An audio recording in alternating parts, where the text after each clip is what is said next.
in the pick and ban phase for the last few years, as long as I've been following the game very closely, I'm not sure about going back all the way to when there's a 5-map pool or all the way back to CS 1.6 or CS Source, was since the time I've been active or following the scene pretty closely, we've seen a very consistent pattern play out in the pick and ban phase where a team sort of assigns themselves a permaban, a map where they never want to end up in a LAN match, in a competitive match.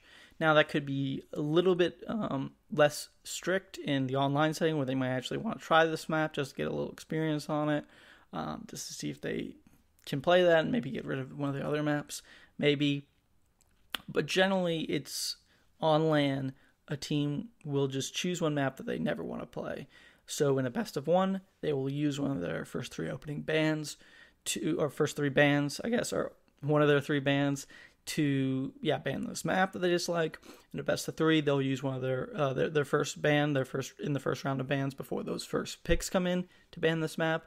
Or in a best of 5 again, they'll use one of those first 2 bans, their only ban in this scenario, to ban this permaban this map, so they don't have to play in the best of 5. And that's pretty much the pattern that plays out, except in the very rare example, I guess it's not that rare, but fairly rare example where 2 teams share a permaban, and it sort of becomes a game of chicken where both teams don't want to ban their permaban because they're hoping the other team will do it for them, and therefore they gain an extra ban.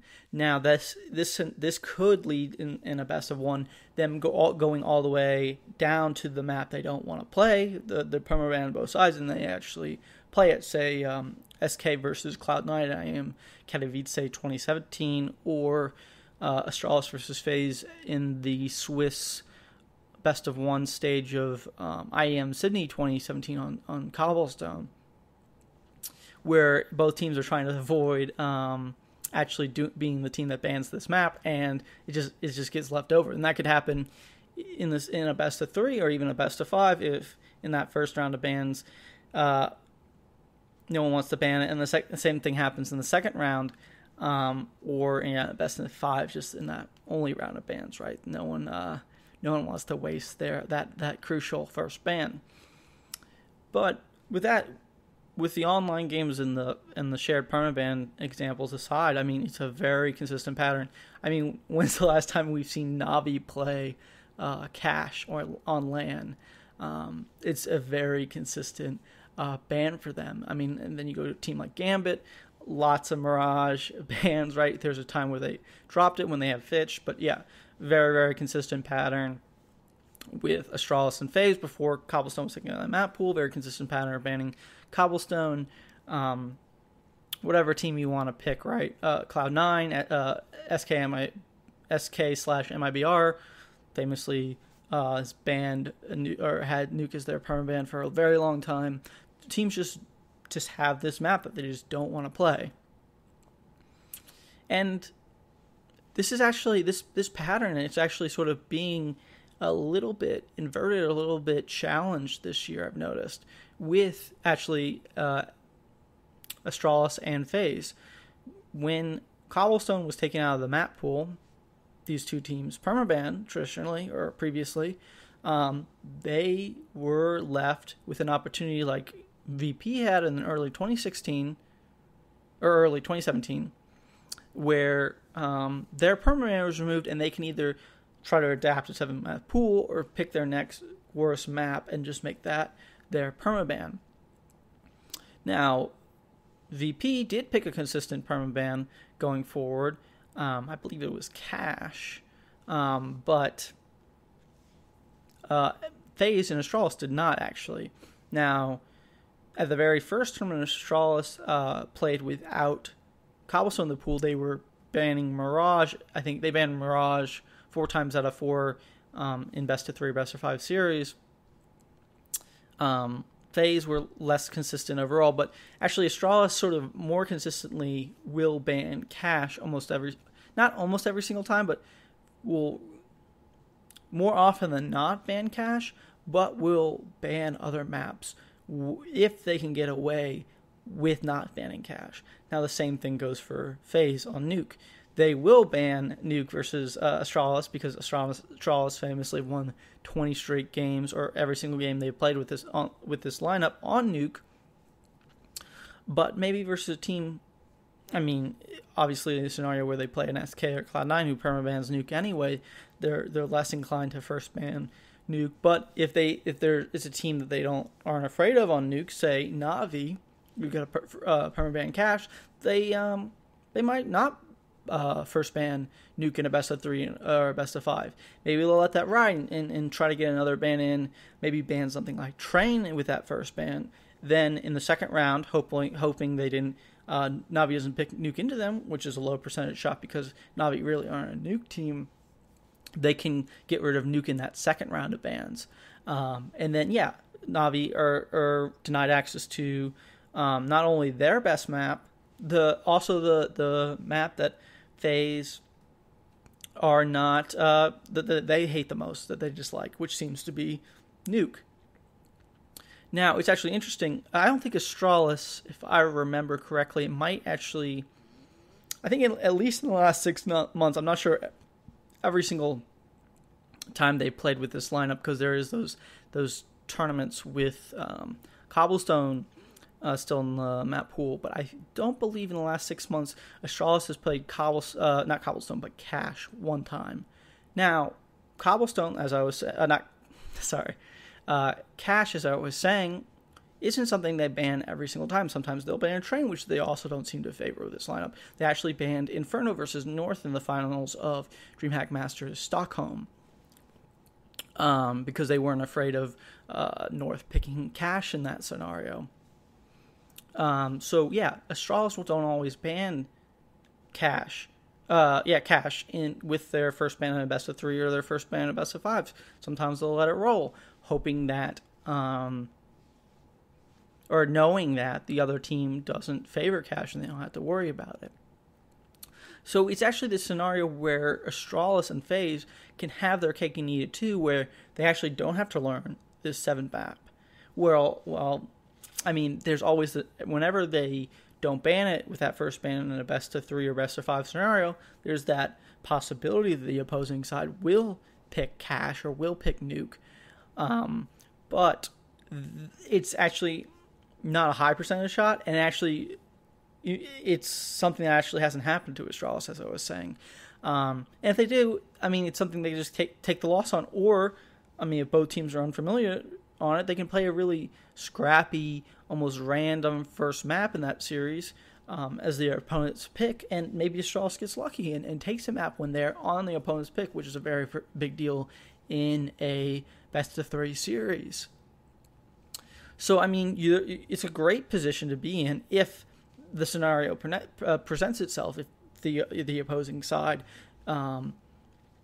happens to not like your permaban, or not, it's really far down in their map pool, like maybe their 5th or 6th best map is, say, Astralis' Cash, or is Cash the map, then Astralis doesn't have to ban Cash with their very first ban in a best of 3 or best of 5. And this provides, a great, it essentially gives Astralis an extra ban, or prevents the opposing side from playing their best map to getting a high percentage chance of winning that first map, their own map pick, or decreases that high winning percent chance with that first map pick. So I think it's actually a really great strategy, but it's actually really inconsistently employed. While we've seen FaZe and Astralis sort of try it this year, we've also seen in the major, for example, teams very much against this strategy. If you remember Astralis versus Liquid in the semifinals of the major, Astralis will first ban Cash versus Liquid, because Liquid's will play that map, has a good record on that map. But actually, Liquid could do the Astralis FaZe strategy. Their typical permaban at that tournament was Train. Now, it was originally Overpass, but I think starting at E-League, they actually switched it over to Train. And yeah, okay, Astralis don't play Train. I mean, they have a good, if you look at their pure win record with this lineup on Train, I think they're undefeated, like 5-0 or something like this. But they only 5 games on Train across, I think about 9 months of playing together and lots of tournaments and going very deep in tournaments is a very small number of plays on that map. They never seem to want to play that map. They'll second ban in a best of 3. They'll ban in a best of 1. It doesn't seem like very high on their priority list, despite their reputation on it in 2017. So Liquid could have floated that, could have instead banned Astralis' nuke. Astralis have even though Liquid are a decent or good nuke team, Astralis has beaten Liquid on nuke 5 times. In 2018, 5 straight times. You would think, or at that juncture was 4 times, but you would think at that juncture, okay, we keep losing Astralis on nuke. Let's maybe get off of nuke. We can ban nuke with our first pick. Let Train float. Get it in our second round of bans. Astralis probably aren't going to want to pick Train with their first pick because, yeah, they don't seem to prefer it with this lineup. And even if they do, I mean, it's sort of a toss-up, right? Or, Liquid obviously in that scenario hasn't been permabanning for Train that long. They were previously permabanning Overpass. Or, yeah, first banning or banning in every scenario Overpass.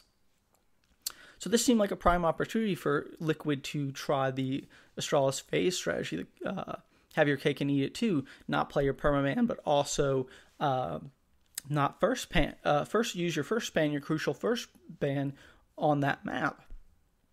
And they didn't do it. And then the same exact scenario played out in the finals. You have Navi versus Astralis.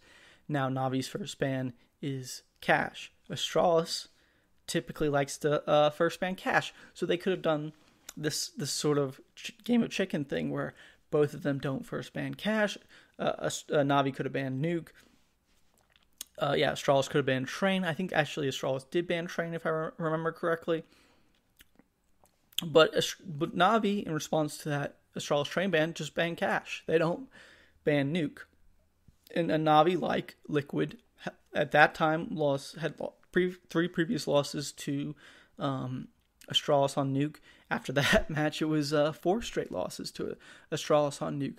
They could have banned Nuke there, saved their Cash ban for later, or even played it in sort of a random or sketchy or difficult or unprepared Game 3 if they could make it to Game 3.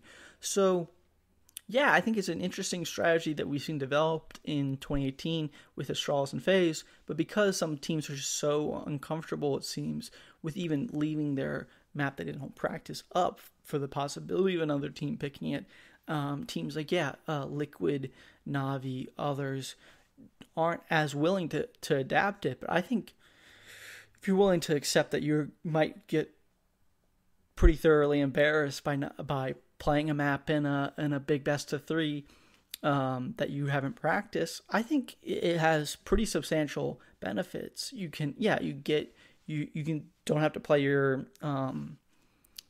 you still don't have to play your in the best case scenario, you still don't have to play your map that you don't like, your 7th map, but in a lot of scenarios, as Astralis has shown with Cash, you can actually ban their best map with that first pick, or ban the map where they have the best chance of beating you instead. And they can get a lot of benefits from that. And I think it's an interesting little change we've seen, and I wonder if other teams will pick it up, or if the Liquids and Navis in the world will continue to be stubborn, and we'll see FaZe and Astralis sort of reap the benefits from this new strategy.